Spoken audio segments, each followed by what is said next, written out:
They say you never truly know who you're sleeping next to. For Julian Thorne, a rising star in New York's brutal real estate market, his wife Kate was just a placeholder, a shy, penniless orphan he'd married out of convenience. She wore thrift store sweaters, clipped coupons, and embarrassed him in front of his wealthy friends. He thought he was trading up when he handed her divorce papers at the most prestigious gala of the year to be with a billionaire heiress. He thought he was cutting dead weight. But Julian didn't know that the poor woman crying in the ballroom wasn't just Kate the librarian. She was Her Royal Highness Princess Kate of Valoria, hiding in plain sight. And the men walking through the door weren't divorce lawyers. They were the Royal Guard.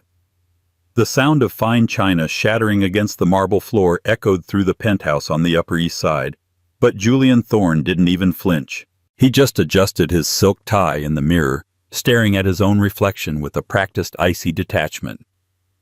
"Look at this mess, Kate," his mother Catherine sneered from the dining table. "You can't even pour tea without looking like a clumsy servant. Honestly, Julian, I don't know how you endure it." Kate Vance, or simply Kate, as she was known in the Shark Tank of New York high society, knelt instantly, using a napkin to soak up the Earl Grey seeping into the grout. Her hands were red from scrubbing her nails short and unpolished. She wore a faded gray cardigan that Julian loathed. It had a small hole near the cuff. "I'm sorry, Catherine," Kate whispered, her voice soft, keeping her head down. "The pot was heavier than I expected." "Everything is too heavy for you," Julian said, finally turning around. He looked at his wife not with hatred, but with something worse, boredom. The teapot, the social expectations, being the wife of a partner at Sterling and Associates. It's all just too much for someone of your background, isn't it? Kate finished cleaning the spot and stood up. She was beautiful in a quiet, understated way that Julian had once found charming 3 years ago. Back then, he was just an ambitious architect trying to make a name for himself, and she was the mysterious, sweet girl working in the archives of the public library. She claimed she had no family, no money, and a past she didn't want to talk about. He had liked that. She was low maintenance. She asked for nothing. But now Julian was closing deals worth 9 figures. He needed a shark, a showpiece, not a mouse. "I made your favorite for dinner tonight." Kate tried her eyes hopeful. "Beef Wellington. I saved up for the prime cut." "Saved up?" Catherine laughed, a harsh barking sound. "Oh, Julian, listen to her. She speaks as if we are on rations. It's embarrassing. When Isabella comes over later to discuss the merger, please keep her—" She gestured vaguely at Kate in the kitchen. "Isabella is coming?" Kate asked, her posture stiffening. Isabella Sterling, the daughter of the firm's founder. Blonde, viciously sharp, and worth nearly $500 million.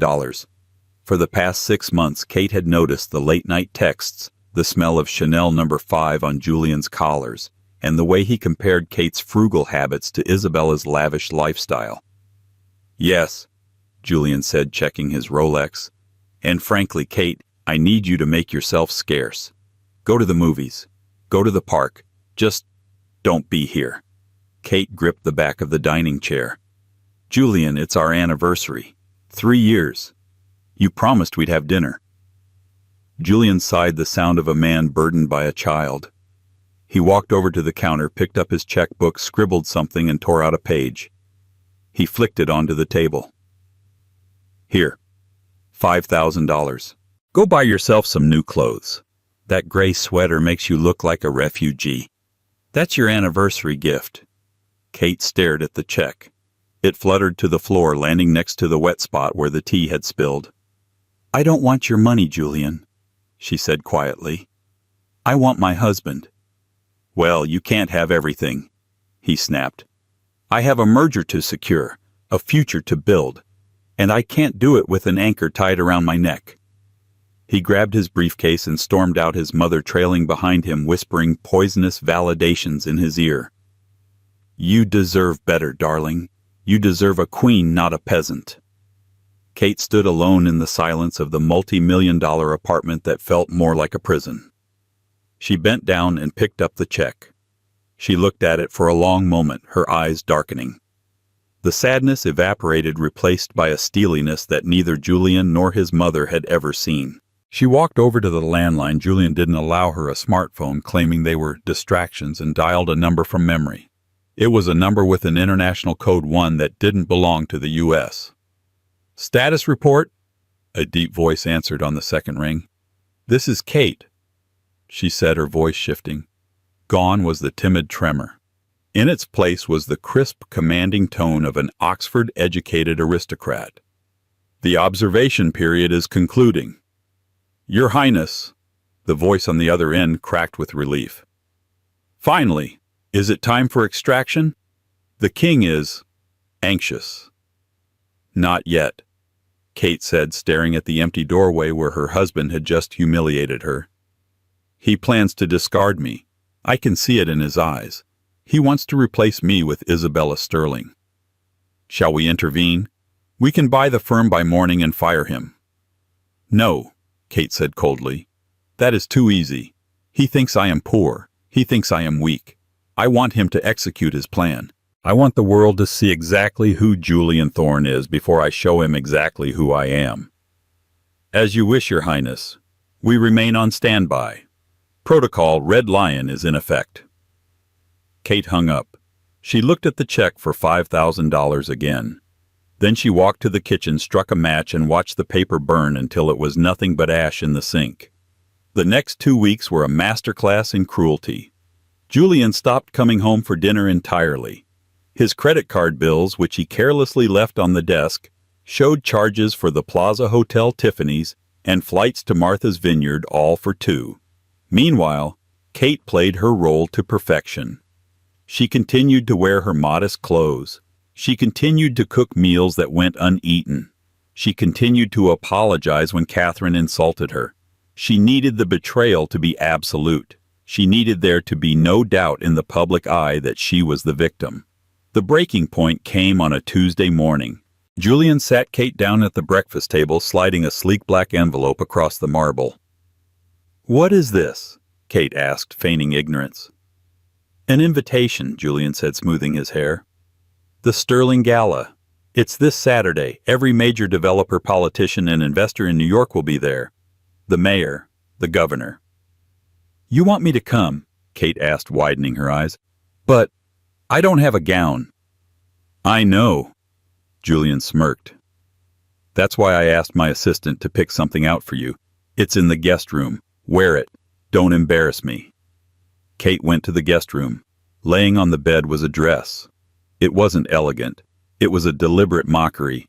It was a gaudy neon pink polyester gown with excessive ruffles, something a child would wear to a pageant, not a grown woman to a black tie gala. It still had a clearance tag on it from a discount outlet, $29.99. She understood immediately. He wanted her to look ridiculous. He wanted her to stand out like a sore thumb next to Isabella Sterling, who would undoubtedly be dripping in diamonds. He was setting the stage to show the world why he had to leave her. Kate touched the cheap fabric. A normal person would have cried. Kate smiled. "Bold move, Julian," she whispered to the empty room. Saturday arrived with a storm of paparazzi flashes. The Sterling Gala was held at the Metropolitan Museum of Art. The red carpet was a river of silk velvet and millions of dollars in jewelry. A limousine pulled up. Julian stepped out, looking dashing in a custom Tom Ford tuxedo. He extended a hand not to help Kate, but to ensure the cameras caught the contrast. Kate stepped out. The silence from the paparazzi was palpable for a split second before the whispers started. She was wearing the neon pink dress. It was ill-fitting, garish, and completely inappropriate for the somber elegance of the event. Beside Julian, she looked like a clown. "Oh, look at her," Catherine whispered loudly to a friend nearby, covering her mouth with a fan. "She has absolutely no taste. Poor Julian." Julian gripped Kate's arm, his fingers digging into her skin. "Smile," he hissed through his teeth. "You look unique." They walked up the stairs, the flashes blinding them. Inside, the great hall was transformed into a ballroom. At the center of the room stood Isabella Sterling. She was wearing a backless emerald gown that clung to her like a second skin, adorned with a diamond necklace that likely cost more than the library Kate used to work in. Isabella saw them and glided over a predator spotting wounded prey. "Julian." She kissed him on both cheeks, lingering intimately. Then she turned her cold blue eyes to Kate. "And Kate. Wow. That is certainly a statement piece. Did you make it yourself?" A ripple of laughter went through the small crowd gathering around them. "It was a gift from Julian," Kate said, her voice clear. "He chose it specifically for me." Isabella laughed, tapping Julian on the chest. "Oh, you retain that charitable sense of humor, darling." The night dragged on. Kate was shunned. Wives of other executives turned their backs on her. Men looked through her. She sat alone at a table near the kitchen doors, nursing a glass of water, watching her husband dance with Isabella. They were laughing, whispering clearly in love, or at least in lust. Then the music stopped. Julian walked up to the stage. He tapped the microphone. The room went silent. "Ladies and gentlemen," Julian's voice boomed, "thank you for coming tonight. This is a night of new beginnings for Sterling and Associates and for me personally." He looked down at the crowd, finding Kate's eyes at the back of the room. He smiled, but it didn't reach his eyes.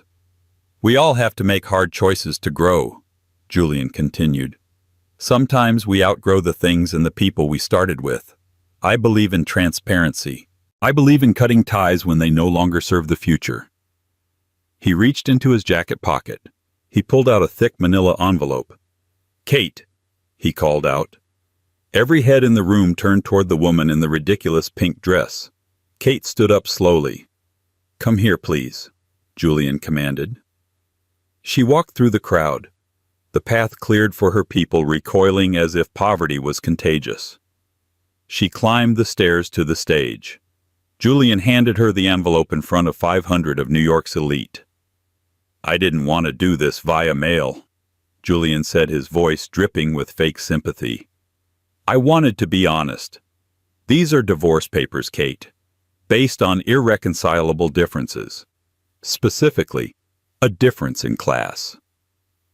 Gasps rippled through the room. It was brutal. It was a public execution of her dignity. "I'm leaving you, Kate," Julian said, leaning into the mic so everyone could hear. "I'm in love with Isabella. And frankly, I need a wife who fits in this world. Take the settlement. It's generous. $10,000. It's more than you've ever seen in your life." Isabella walked up the stairs and stood next to Julian, linking her arm through his. They looked like the perfect power couple. Kate stood alone, holding the envelope, the neon dress looking sadder than ever. "Sign them, honey," Isabella smirked. "And maybe buy a new dress." The crowd murmured. Some looked horrified, but many the sharks. The climbers looked at Julian with respect. He was ruthless. They liked ruthless. Kate looked down at the papers. Then she looked up. She didn't cry. She didn't scream. She reached out and took the microphone from Julian's hand. Julian frowned. "Kate, don't make a scene." "You're right, Julian," Kate said, her voice booming through the speakers, steady and regal. "We do have a difference in class." She looked directly into the camera lens of the live stream broadcasting the event. "But you are mistaken about who is out of whose league." Suddenly, the heavy oak doors at the main entrance of the museum slammed open with a thunderous bang. The sound was so loud that security guards reached for their weapons, but they froze. Marching through the doors were 12 men. They were not NYPD. They were not private security. They were dressed in ceremonial military dress, deep blue tunics with gold braiding red sashes and polished knee-high boots. They carried sabers at their hips. On their chests was a crest, a golden lion rampant on a field of azure, the Royal Guard of Valoria. The crowd parted in terrified confusion as the soldiers marched in perfect unison, their boots striking the floor like thunder. They marched straight toward the stage. "What is this?" Julian shouted, stepping back. "Security, get these people out of here!" the captain of the guard. A man with a scar across his eye and a chest full of medals ignored Julian completely. He marched up the stairs, stopped in front of Kate, and drew his sword. Julian flinched, cowering behind Isabella. But the captain didn't strike. He dropped to one knee. Behind him, the 11 other soldiers dropped to one knee, heads bowed. "Your Royal Highness," the captain boomed, his voice shaking the rafters. "We have secured the perimeter. The crown demands your return. The game is over." Kate looked at the kneeling soldiers, then turned slowly to face a pale, trembling Julian. "Hello, Julian," she said, a small, cold smile playing on her lips. "I believe you have some papers for me, or should I have my royal council review them first?" The silence in the Metropolitan Museum of Art was heavier than the marble statues lining the walls. 500 of New York's wealthiest citizens stood, frozen champagne flutes halfway to their mouths, staring at the woman in the cheap neon pink dress who was currently being saluted by 12 armed royal guards. Julian Thorne blinked. His brain, usually so sharp at calculating risks and margins, was misfiring. "Princess," he stammered, his laugh sounding like a dry cough. This is a joke, right, Kate? Did you hire actors? Is this where the $10,000 I gave you went?" He reached out to grab her shoulder to shake her back into the submissive, quiet wife he knew. "Stop this embarrassment immediately. Shing."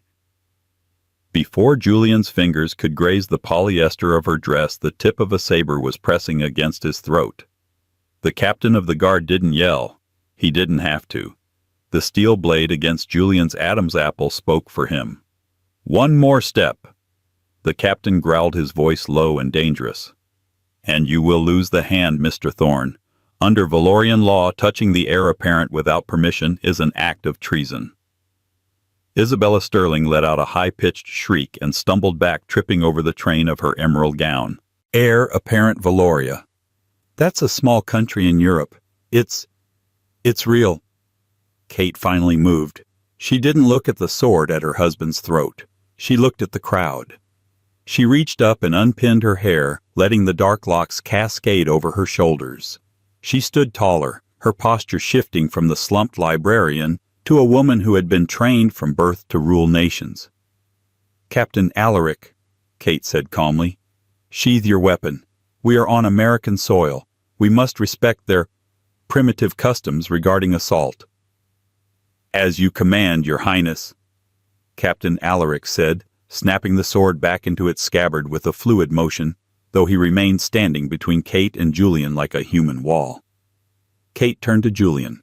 Her eyes were devoid of the love that had been there for 3 years. They were empty. "You asked for a divorce, Julian," she said, her voice amplified by the microphone she still held. "You claimed we had a difference in class. You were right.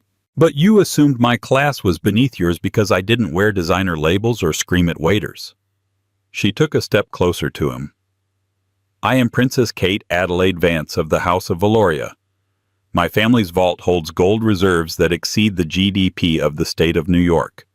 I own the land your office building stands on.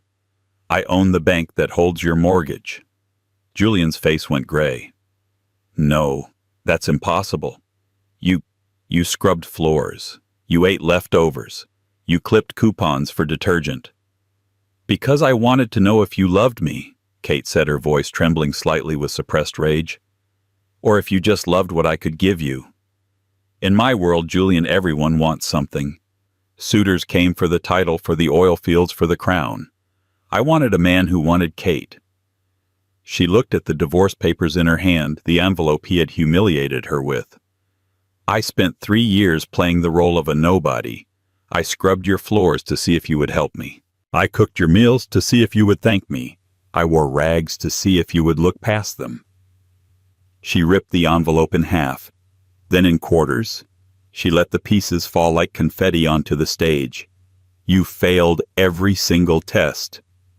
Isabella, regaining some of her arrogance, stepped forward. "So what? You tricked him. That's fraud. You lied about who you were. You can't just—" "Silence," a new voice boomed. Walking through the museum entrance was a man in a sharp gray suit carrying a briefcase. It was Arthur Penhaligon, the most feared international attorney in the world. He walked up the stairs ignoring Julian and Isabella and bowed to Kate. "Your Highness," Arthur said, "the motorcade is waiting. The royal jet is fueled at Teterboro, and I have already contacted the U.S. State Department regarding your diplomatic immunity." "Good," Kate said. She turned to leave, her guards forming a protective phalanx around her. "Wait," Julian yelled, panic finally setting in as the reality of the situation crashed down on him. "Kate, wait! We're married. You can't just leave. Half of what you have is mine. That's New York state law. If you're a princess, then I'm a prince. I'm entitled to—" Kate stopped. She looked back over her shoulder, and for the first time she smiled. It was a terrifying, predatory smile. "Actually, Julian," she said softly, "you signed a prenuptial agreement 3 years ago. Do you remember? You insisted on it because you had $50,000 in savings and you were terrified I was a gold digger." Julian froze. He remembered. He had made her sign a standard document downloaded from the internet to protect his meager assets. That agreement, Arthur Penhaligon interjected smoothly, adjusting his glasses, stated that in the event of a divorce, both parties leave with exactly what they brought into the marriage, and that neither party has any claim to the other's assets, future earnings, or inherited titles. Arthur smirked. "You protected your $50,000, Mr. Thorne, and in doing so you waived your right to the Valorian crown jewels, the Swiss accounts, and the royal estates. Congratulations, you played yourself." Kate turned away. "Goodbye, Julian. Enjoy the gala. I believe you have a merger to celebrate." She walked out of the great hall flanked by her soldiers.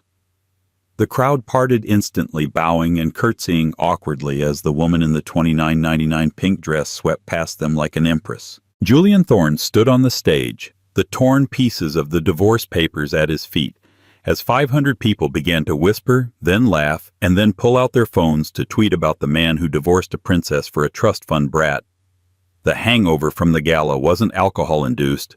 It was a cocktail of dread and public humiliation. By Monday morning, Julian Thorne was the most famous man in America, but for all the wrong reasons. The hashtag #the Prince of Fools was trending worldwide. Memes of his face when the guards drew their swords were everywhere. Julian stormed into the offices of Sterling and Associates, ignoring the snickers of the receptionists and the interns. He needed to stabilize the ship. He still had his job. He still had Isabella. He still had the merger. He burst into the conference room. Isabella was already there, looking pale and haggard. Her father, Marcus Sterling, the CEO, sat at the head of the table. He looked furious. "Dad," Isabella started, "it's going to be fine. It's just bad press. It will blow over." "Bad press?" Marcus slammed his hand on the mahogany table. "Do you have any idea who we were merging with, you idiots?" Julian loosened his tie. "The Helios Group. We've been working on this for months. They're a European conglomerate. What does this have to do with Kate?" Marcus threw a file across the table. It slid to a stop in front of Julian. The logo on the folder was a golden sun. "Helios Group," Marcus spat, "is a holding company. Do you know who the majority shareholder is?" Julian opened the folder. His eyes scanned the documents. His breath hitched. Owner, the Royal Trust of Valoria. Trustee, HRH Princess Kate Adelaide Vance. "She owns the company," Julian whispered. She was going to buy us." "She was testing the firm," Marcus said, his face turning purple. "She was evaluating us for a takeover that would have made us billionaires. And you?" He pointed a shaking finger at Julian. "You handed her divorce papers and humiliated her on live television." The intercom on the table buzzed. "Mr. Sterling, there are gentlemen here to see you. They say they are from the Valorian Treasury." "Send them in," Marcus said, slumping into his chair. The doors opened. It wasn't the guards this time. It was a team of forensic accountants and lawyers led by Arthur Penhaligon. Arthur didn't sit. He stood at the end of the table, placing a single sheet of paper down.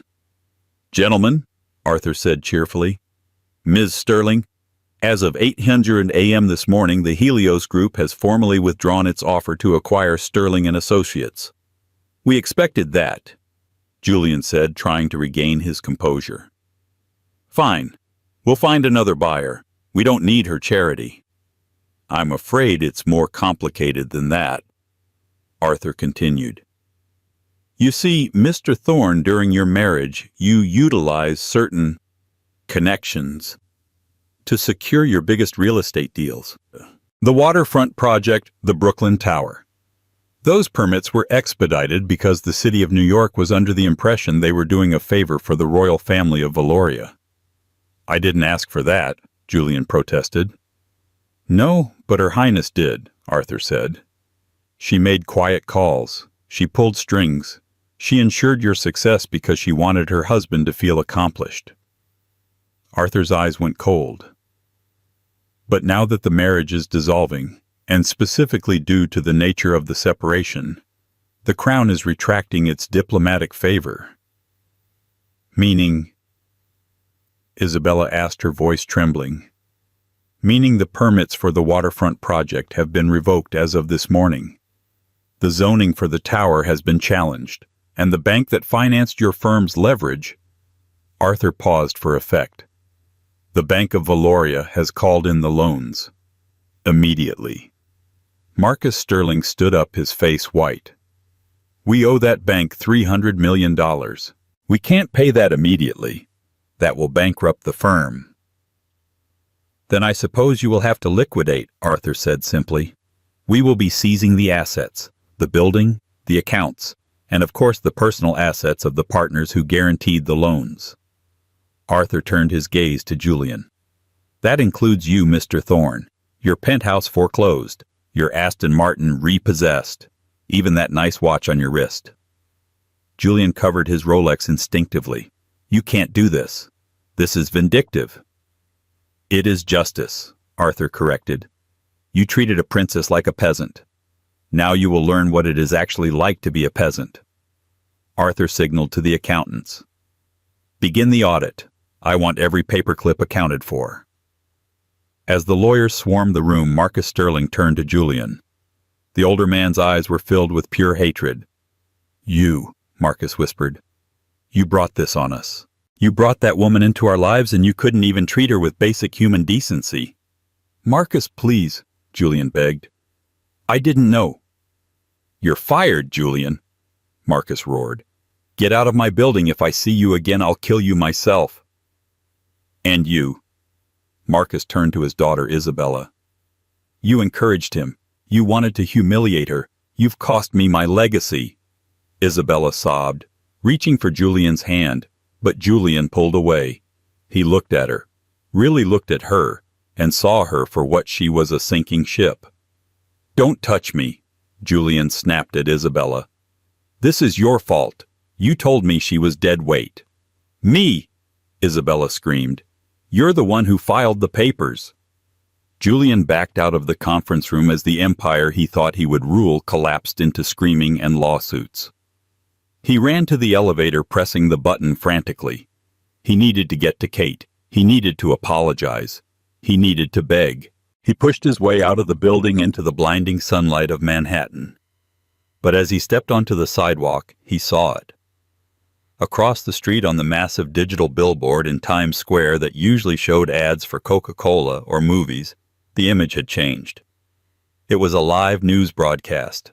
The headline read, Princess Returns Home. The screen showed Kate boarding a white Gulfstream jet. She looked radiant, dressed in a white suit, waving to the press. She looked free. Julian reached for his phone to call her, but the screen went black. Service suspended. His credit cards were frozen. His company phone was bricked. He stood on the corner of Fifth Avenue in his custom suit with $0 to his name. A homeless man pushing a cart filled with cans bumped into him. Watch it, buddy, the man grumbled. Julian looked at the man. He looked at the cart. And he realized with a sinking horror that for the first time in his life, he and the man were financial equals. But Kate wasn't done. The divorce was just the beginning. The real punishment was yet to come. 3 months later, the gray slush of New York City felt like a lifetime away. Valoria was a jewel of the Mediterranean, a microstate nestled between France and Italy, known for its azure waters, white marble cliffs, and a banking sector that held the secrets of the world's elite. Princess Kate sat on the balcony of the Sun Palace overlooking the harbor. She wasn't wearing a thrift store cardigan. She was draped in a robe of white silk embroidered with gold thread. Her hair, once tied back in a messy bun to avoid drawing attention, now flowed freely, gleaming under the warm sun. "Your Highness," a soft voice interrupted her thoughts. Kate turned. It was Duke Lysander of Oakhaven. Tall, broad-shouldered, with eyes the color of the Aegean Sea, Lysander was everything Julian was not. He was the commander of the Royal Navy and Kate's childhood friend. He had begged her not to go to America 3 years ago. He had waited. "Lysander." Kate smiled, though it didn't quite reach her eyes. The shadow of New York still lingered. "Is the council ready?"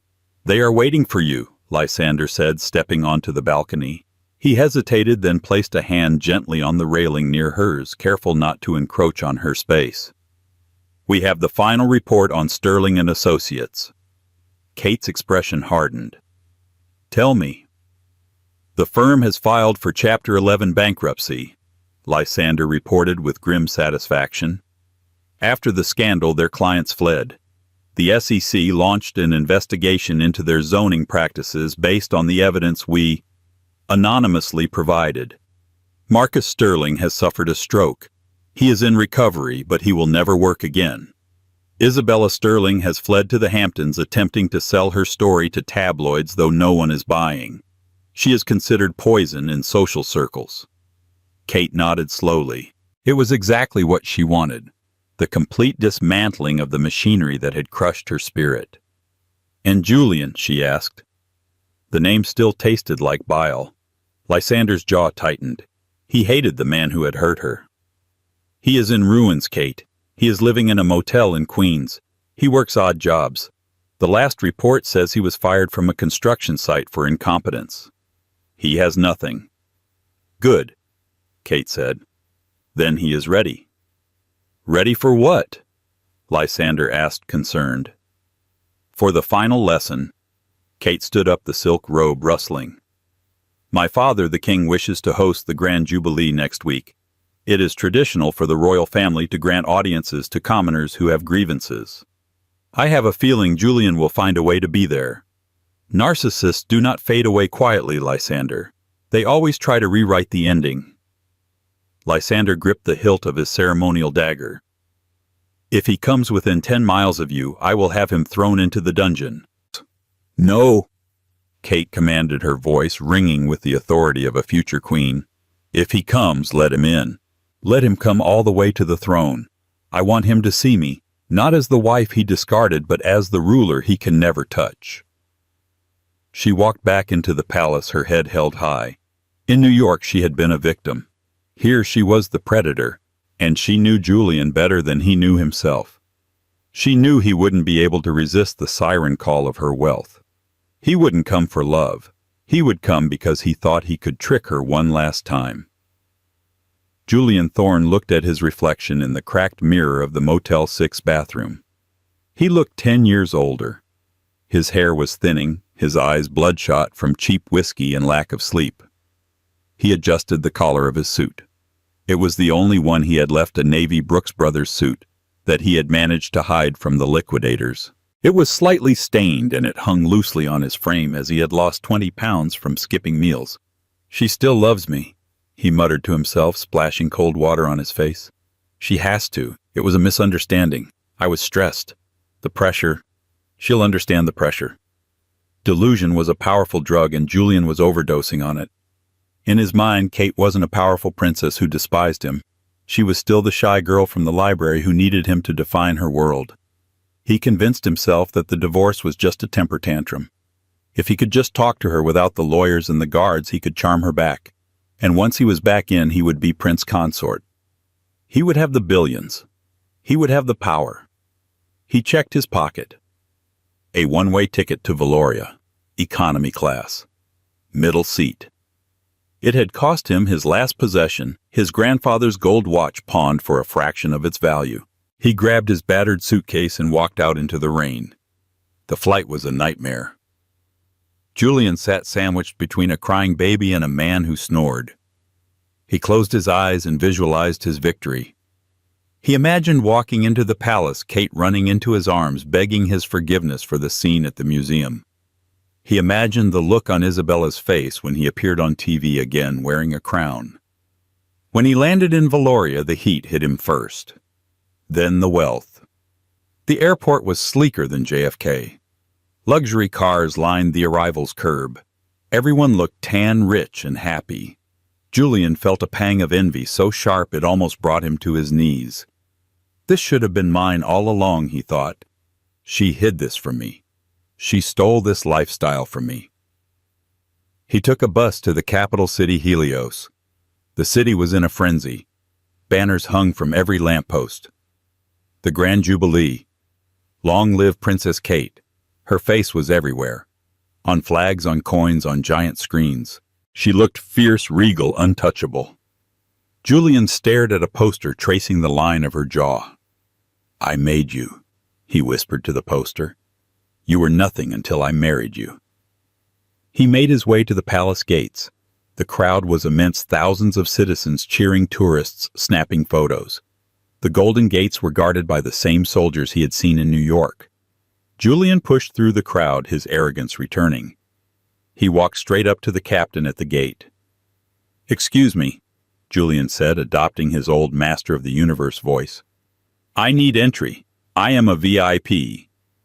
The guard, a stoic mountain of a man, looked down at Julian's frayed collar and scuffed shoes. The palace is closed to the public until the ceremony begins. Step back. You don't understand, Julian scoffed. I'm not the public. I am Julian Thorne. I am Princess Kate's husband. The people around him went silent. Heads turned. Whispers rippled through the crowd. Is that him? The American fool? The one who dumped her? The guard narrowed his eyes. He recognized the face from the briefing dossiers. Mr. Thorne, the guard said, his voice dropping an octave. We were told you might arrive. Julian smiled smugly. See, I still have pull. Excellent. Take me to her. I want to surprise her before the ceremony. Oh, you will be taken to the staging area, the guard said, signaling to two other soldiers. The princess has issued specific protocols for your arrival. The soldiers flanked him. They didn't escort him like a VIP. They gripped his arms like a prisoner. Hey, watch the suit, Julian complained as they marched him through the side gate. They led him not to the royal suites, but to a holding room near the kitchens. It was stark with a single metal chair. Wait here, the guard commanded. For how long? Julian demanded. I need champagne. I need to freshen up. The door slammed shut and locked. Julian sat for hours. The sun went down. He could hear the music starting outside, trumpets, drums, the roar of the crowd. The Jubilee was beginning. He was missing it. Finally, just as his rage was boiling over, the door opened. It was Arthur Penhaligon, the lawyer. Mr. Thorne, Arthur said, looking at Julian with the same interest one might show a cockroach. You are persistent, stupid but persistent. I want to see my wife, Julian spat. She is busy being adored by her people, Arthur said. But she has granted you an audience, not private, public. She wants you to present your petition in the great throne room in front of the court. Julian straightened his tie. This was it, a public declaration. It was high stakes, but he thrived on high stakes. He would make a speech so moving the whole country would fall in love with him. Fine, Julian said. Take me to her. They led him through the corridors. The palace was breathtaking gold leaf velvet, ancient masterpieces on the walls. Julian's greed spiked. I will own all of this, he promised himself. They reached the massive double doors of the throne room. The herald blew a trumpet. Presenting Pate. The herald announced, his voice echoing, the petitioner from New York, Mr. Julian Thorne. The door swung open. Julian stepped into a cavernous hall. It was packed with nobles, diplomats, and military officers. Thousands of eyes fixed on him. At the far end on a raised dais sat King Edward, frail but imposing, and to his right on a throne of gold and ivory sat Kate. She wore a gown of diamonds and white silk that looked like it was woven from starlight. She wore a tiara that was heavy with history. She looked like a goddess. Julian walked down the long red carpet. His legs felt weak, but he forced himself to strut. He stopped at the foot of the dais. He didn't bow. "Kate," he said, his voice echoing in the silent room. "I've come to bring you home." A gasp went through the court. Kate looked down at him. Her face was unreadable. "Home?" she asked, her voice amplified by the acoustics of the room. "You mean the apartment you kicked me out of, or the city where you humiliated me?" "I made a mistake," Julian shouted, throwing his arms out. "I was a fool. But look at us, Kate. We are a power couple. You have the crown. I have the business mind. Together we can rule the world. I forgive you for the deception. I forgive you for hiding your money. I am willing to take you back." The silence that followed was absolute. It lasted for 5 seconds. Then Kate started to laugh. It wasn't a polite laugh. It was a genuine, full-throated laugh of disbelief. And slowly the king started to laugh, then Duke Lysander, then the entire court. The room erupted in laughter. They weren't laughing with him. They were laughing at the absurdity of this small, greedy man. Julian's face burned red. "Stop it! Stop laughing! I am her husband!" Kate raised her hand. The laughter died instantly. "You are not my husband, Julian," she said, her voice turning to ice. "You are a memory, a bad investment that I have written off." She signaled to Arthur Penhaligon, who stepped forward with a document. "This," Kate said, "is the final decree of divorce, signed by the High Court of Valoria. In our country, a marriage can be annulled instantly if one party attempts to defraud the crown. By trying to claim my assets after signing a prenup, you committed fraud." "I don't accept that," Julian screamed. "It doesn't matter what you accept," Kate said. "But since you traveled all this way, I do have a parting gift for you. You like instant karma, don't you, Julian? You like people getting what they deserve." She snapped her fingers. 2 guards brought in a large covered object. They pulled the cloth away. It was a mirror, a simple full-length mirror. "Look at yourself, Julian," Kate commanded. Julian looked. He saw the stained suit, the desperate eyes, the thinning hair. "You spent your life judging people by their appearance," Kate said. "You judged me by my sweater. You judged the poor. Now you look exactly like the people you despised. And the tragedy is you are the only one who can't see that you are empty inside." "I want half!" Julian shrieked, losing his mind. "I want half the kingdom." "You will get exactly what you gave me," Kate said softly. She reached into a velvet pouch at her side. She pulled out a single coin. €1. She threw it.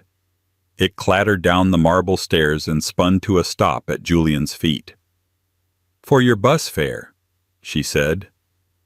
"Guards, remove him." The sound of the coin spinning on the marble floor was the only sound in the great throne room. It wobbled, slowed, and finally fell flat with a tiny mocking tink. Julian looked at the euro. Then he looked up at Kate. The woman he had married to tick a box, the woman he had discarded to climb a ladder, looked down at him, not with anger, but with absolute indifference. She had moved on. He was just a speck of dust she was sweeping out of her castle. Something inside Julian snapped. The facade of the master of the universe crumbled, revealing the terrified, greedy child beneath. "You can't do this," he screamed, his voice cracking. He lunged forward, scrambling up the steps of the dais on his hands and knees. "I am the king. By marriage, I am the king. You owe me, I own this." The crowd gasped. Captain Alaric didn't hesitate. He stepped forward and drove the pommel of his sword into Julian's solar plexus. Julian doubled over, gasping for air, collapsing onto the red carpet. "Get him out of my sight," King Edward said, waving a hand wearily. "He stains the air." 2 guards grabbed Julian by the armpits and hauled him up. He kicked and thrashed his shoes, scuffing the pristine floor. "Kate," he wailed, tears streaming down his face, mixing with snot. "Kate, baby, please, I love you. I'll change, I'll clip coupons, I'll do anything." Kate didn't even blink. She turned to Duke Lysander and began discussing the schedule for the fireworks display, completely ignoring the screaming man being dragged backward. They hauled him through the massive oak doors. They dragged him through the long corridors where the portraits of Kate's ancestors seemed to glare at him. They marched him through the courtyard, past the fountains and the manicured gardens he would never own. When they reached the side gate, the service entrance, they threw him out. Literally. Julian landed hard on the dusty cobblestones of an alleyway, his suitcase tossed on top of him. "And stay out," the guard growled. "If you are found within the city limits after sundown, you will be arrested for vagrancy." Julian sat up, brushing the dirt off his ruined Brooks Brothers suit. He was alone. He had no money, no passport. The lawyers had confiscated it pending the fraud investigation, and nowhere to go. A stray dog trotted up to him, sniffed his shoes, and lifted its leg to pee on his suitcase. Julian didn't even have the energy to shoo it away. He just put his head in his hands and wept. The skyline of New York City had changed as it always did. New towers rose, old ones fell. In a small, greasy diner in New Jersey, a man named Jules wiped down a sticky table. He wore a stained apron and comfortable, cheap shoes. His hair was gray and the lines on his face were deep. "Hey, Jules!" the manager shouted from the kitchen. "Table 4 needs a refill on coffee. Move it." "Coming, boss," Jules muttered. He grabbed the pot and walked over to table 4. 2 young women were sitting there scrolling through their phones. "Did you see this?" one of them asked, tilting her screen. "Queen Kate is in town for the UN summit. She looks amazing. She just donated $50 million to homeless shelters in the Bronx." "I know," the other girl sighed dreamily. "She's so cool. And that husband of hers, Duke Lysander, they are literally couple goals. Can you believe she used to be married to some American loser who dumped her?" Jules's hand shook. The hot coffee splashed over the rim of the cup, burning his thumb. He didn't flinch. "Yeah," the first girl laughed. "I heard that guy is like in jail or dead or something. What an idiot! Who fumbles a literal queen?" Jules finished pouring the coffee. He looked at the phone screen. There was Kate, 5 years older, looking powerful and happy, holding hands with a tall man in a naval uniform. She was holding a baby, the heir to the throne. He looked at the picture. He remembered the feeling of her hand in his. He remembered the way she used to look at him with adoration. He remembered the divorce papers he had handed her at the gala. "Sir," the girl asked, looking up at him. "Are you okay? You're crying." Jules wiped his eyes with a dirty rag. "I'm fine, miss," he said, his voice raspy. "Just allergies. Enjoy your coffee." He walked back to the kitchen. The image of the life he had thrown away burned into his retina. He walked over to the sink, plunged his hands into the soapy gray dishwater, and began to scrub a pot. He scrubbed and scrubbed just as Kate had once scrubbed his floors. But no matter how hard he scrubbed, the stain of his regret would never wash away. And that is the tragic yet satisfying end of Julian Thorne, a man who had a diamond in his hand but threw it away because he was too busy looking for glitter. He spent his life judging others for their poverty, only to end up with nothing but the memories of what he lost. It's a brutal lesson in karma. Be careful who you step on while you're climbing the ladder, because you might just meet them on your way down, and they might be the ones holding the safety net. What do you think? Was Julian's punishment too harsh, or did he get exactly what he deserved? And what would you have done if you were in Kate's shoes? Would you have forgiven him, or would you have tossed that coin? Let me know your thoughts in the comments below. I read every single one. If you enjoyed this story of royal revenge and instant justice, please smash that like button. It really helps the channel grow. And don't forget to subscribe and hit the notification bell so you never miss a new story. We drop new dramas every week. Thanks for watching, and remember, real royalty isn't about the crown you wear, but how you treat the people around you. See you in the next video.